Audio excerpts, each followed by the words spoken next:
GPG के study में स्वागत है। आज की इस 10 मिनट की गहन चर्चा में हम भारत के प्रमुख पुरस्कार और सम्मान को कवर करेंगे। बिल्कुल। और ये पूरी चर्चा पूरी तरह से एग्जाम पॉइंट ऑफ व्यू से होगी। हाँ, और इसमें जितनी भी जानकारी हम डिस्कस करने वाले हैं तो बिना किसी देरी के सीधे शुरू करते हैं। हाँ, चलिए इसको समझते हैं, क्योंकि आज का जो हमारा मिशन है ना, वो सिर्फ इन पुरस्कारों के नाम रटना नहीं है। सही कहा, रटने से तो काम नहीं चलेगा। वही तो, हमें इसको परीक्षा के दृष्टिकोण से समझना है, ताकि इनका जो सही क्रम है, मतलब जो हायरार्की है और जो कॉन्सेप्ट्स हैं, वो दिमाग में अच्छे से बैठ जाएं। तो चलिए सबसे पहले बात करते हैं भारत के सर्वोच्च नागरिक सम्मानों की, यानी सिविलियन अवार्ड्स की। हाँ, सिविलियन अवार्ड्स देश का सबसे बड़ा सम्मान होते हैं। अगर हम इन 4 प्रमुख नागरिक सम्मानों को एक पिरामिड की तरह देखें, तो उसके सबसे ऊपरी और नुकीले सिरे पर आएगा भारत रत्न, जो कि हाईएस्ट सिविलियन अवार्ड है। बिल्कुल। और फिर जैसे जैसे हम उस पिरामिड में नीचे आते हैं ना, तो पद्म पुरस्कारों की श्रेणियां आती हैं। जैसे पहले पद्म विभूषण, फिर पद्म भूषण और आखिर में पद्मश्री। हाँ, तो इसका जो डिसेंडिंग ऑर्डर यानी अवरोही क्रम बनेगा वो होगा भारत रत्न, फिर पद्म विभूषण, उसके बाद पद्म भूषण और लास्ट में पद्मश्री। यहीं पर एक सबसे दिलचस्प बात है जो नोट्स में दी गई है। इन चारों अवार्ड्स के ऑफिशियल डिस्क्रिप्शन में जो शब्दों का चुनाव है ना, वो बहुत ही सटीक है। अच्छा, वो कैसे? देखिए, भारत रत्न के लिए कहा जाता है कि ये किसी भी क्षेत्र में असाधारण योगदान के लिए दिया जाता है। असाधारण मतलब एक्सेप्शनल। हाँ, बिल्कुल। और वही पद्मा विभूषण के लिए अत्यंत विशिष्ट और उत्कृष्ट सेवा शब्द का इस्तेमाल होता है। पद्म भूषण उच्च कोटि की सेवा के लिए है और पद्मश्री किसी भी क्षेत्र में उल्लेखनीय योगदान के लिए। तो एक तरह से देखा जाए तो ये सिर्फ शब्दों का खेल नहीं है। एग्जाम में ना सबसे ज्यादा फंसाने वाला सवाल यही डिसेंडिंग ऑर्डर वाला ही होता है। वही तो मैं कह रहा था, परीक्षा के टाइम पर अक्सर कंफ्यूजन हो जाता है। इसके लिए एक छोटी सी ट्रिक भी काम आ सकती है। जैसे विभूषण शब्द भूषण से लंबा है तो वो ऊपर आएगा, और श्री सबसे छोटा शब्द है तो वो सबसे नीचे यानी चौथे स्थान पर आएगा। वाह, ये ट्रिक तो बहुत बढ़िया है।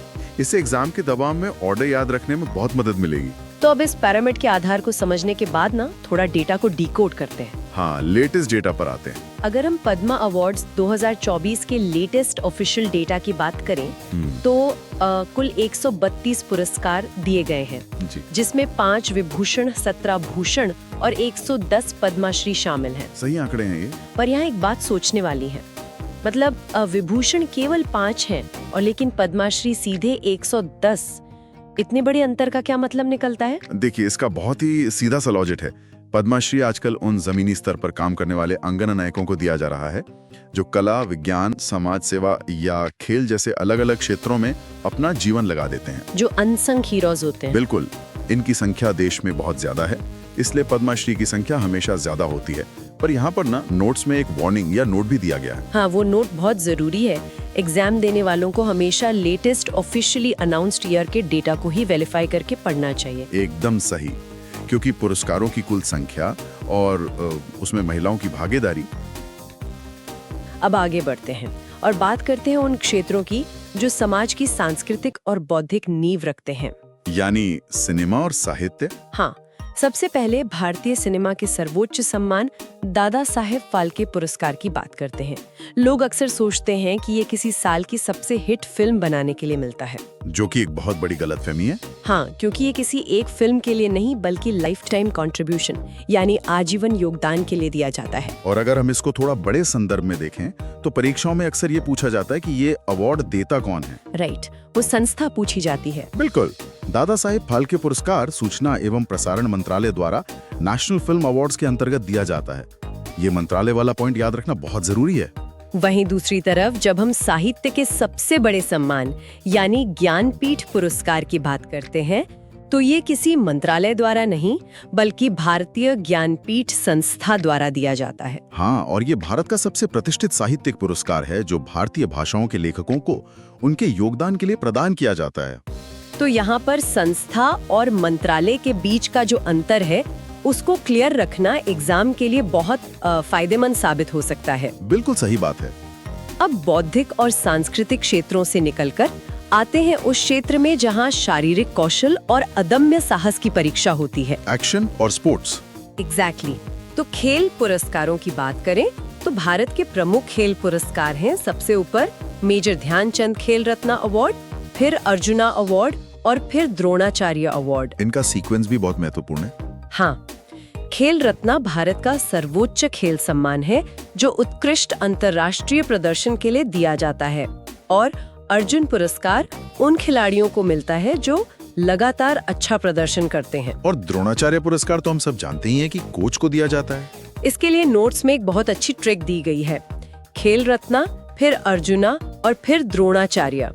अगर ध्यान से देखा जाए तो क्या ये क्रम खिलाड़ियों के प्रदर्शन और उन्हें बनाने वाले गुरुओं के बीच के रिश्ते को नहीं दर्शाता? बिल्कुल दर्शाता है।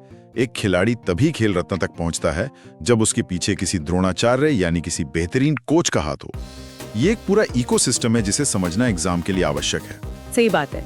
अब खेल के मैदान से आगे बढ़ते हैं और सीधे युद्ध के मैदान की तरफ चलते हैं। बात करते हैं वीरता पुरस्कारों की। वीरता पुरस्कारों में जो सबसे महत्वपूर्ण वर्गीकरण है ना, जहां पर सबसे ज्यादा गलतियां होती हैं, वो है युद्ध काल और शांति काल का अंतर। यानी वॉर टाइम और पीस टाइम गैलेंट्री अवार्ड्स, है ना? हाँ, युद्ध काल का सर्वोच्च सम्मान परमवीर चक्र है, उसके बाद महावीर चक्र और फिर वीर चक्र आते हैं। ये तब दिए जाते हैं जब देश किसी दुश्मन से सीधे युद्ध लड़ रहा हो। और शांति काल के पुरस्कार? शांति काल या पीस टाइम गैलेंट्री अवार्ड्स उन स्थितियों के लिए होते हैं जब कोई घोषित युद्ध नहीं हो रहा हो, जैसे कोई आतंकवादी हमला रोकना हो। इसका सर्वोच्च सम्मान अशोक चक्र है, फिर कीर्ति चक्र और उसके बाद शौर्य चक्र। इसी वर्गीकरण के लिए नोट्स में एक बहुत ही सटीक एग्जाम ट्रिक दी गई है। परमवीर मतलब वॉर और अशोक चक्र मतलब पीस। ये इतना सीधा सा फॉर्मूला है कि अगर इसको याद रखा जाए तो परीक्षा में नेगेटिव मार्किंग से बचा जा सकता है। बिल्कुल। एग्जाम में सवाल आते ही ध्यान आना चाहिए कि ऑपरेशन युद्ध का था या आतंकवाद विरोधी था। उसी से सीधा आंसर निकल आएगा। वाह, ये तो बहुत क्लियर हो गया। अब अदम्य साहस के बाद जरा विज्ञान और नवाचार की तरफ रुख करते हैं। विज्ञान का क्षेत्र भी एग्जाम के हिसाब से बहुत वेटेज रखता है। हाँ, तो विज्ञान क्षेत्र का सबसे प्रतिष्ठित पुरस्कार है शांति स्वरूप भटनागर पुरस्कार। ये भारत का शीर्ष विज्ञान पुरस्कार है और इसे CSIR द्वारा दिया जाता है। पर यहाँ मेरे दिमाग में एक बात आ रही है। हाँ, बताइए। ये पुरस्कार मुख्यतः युवा वैज्ञानिकों को ही क्यों दिया जाता है? मतलब आयु सीमा क्यों रखी गई है इसमें? ये CSIR की एक बहुत ही सोची समझी रणनीति है। देखिए, विज्ञान में नवाचार या इनोवेशन अक्सर वैज्ञानिक के करियर के शुरुआती सालों में सबसे ज्यादा होता है। अच्छा। तो युवा वैज्ञानिकों को सम्मानित करके सरकार दरअसल भविष्य के रिसर्च और इनोवेशन में एक तरह से निवेश कर रही होती है ताकि देश में नए आविष्कार हो सके। ये तो सच में बहुत दूरदर्शी सोच है। अच्छा, अब एक ऐसे अंतर्राष्ट्रीय पुरस्कार की बात करते हैं जिसका भारत से बहुत गहरा नाता रहा है। रैमन मैग्सेसे पुरस्कार। हाँ, रैमन मैग्सेसे। नोट्स के मुताबिक इसे एशिया का नोबेल भी कहा जाता है और ये समाज सेवा, नेतृत्व, पत्रकारिता जैसे क्षेत्रों में दिया जाता है। और एग्जाम पेपर बनाने वालों का ये फेवरेट सवाल है। सीधे सीधे पूछा जाता है कि एशिया का नोबेल किसे कहते हैं। तो इसका जवाब सीधा रैमन मैग्सेसे होना चाहिए, एकदम से, क्योंकि ये पुरस्कार उन लोगों को मिलता है जो जमीन पर उतरकर समाज के लिए काम करते हैं। तो हमने नागरिक सम्मानों से लेकर विज्ञान और अंतर्राष्ट्रीय पुरस्कारों तक सभी क्षेत्रों का विस्तार से विश्लेषण कर लिया है। हाँ, काफी कुछ कवर कर लिया हमने इस छोटी सी चर्चा में। तो अब समय है एक त्वरित मानसिक मानचित्र यानी एक मेंटल मैप बनाने का। एक फाइनल क्विक रिवीजन करते हैं ताकि सब कुछ और पक्का हो जाए। बिल्कुल, रैपिड फायर की तरह करते हैं इसे। मैं तैयार हूँ। ठीक है, तो सबसे पहले highest civilian award Bharat Ratna. पद्म अवार्ड्स का क्रम? सबसे ऊपर पद्म विभूषण, फिर पद्म भूषण और आखिर में पद्मश्री। सिनेमा का सर्वोच्च सम्मान? दादा साहेब फाल्के पुरस्कार। लिटरेचर या साहित्य का सबसे बड़ा पुरस्कार? ज्ञानपीठ पुरस्कार। स्पोर्ट्स में टॉप अवार्ड कौन सा है? मेजर ध्यानचंद खेल रत्न। और स्पोर्ट्स कोच के लिए? द्रोणाचार्य पुरस्कार। वॉर टाइम गैलेंट्री का हाईएस्ट अवार्ड? परमवीर चक्र। और पीस टाइम गैलेंट्री के लिए? अशोक चक्र।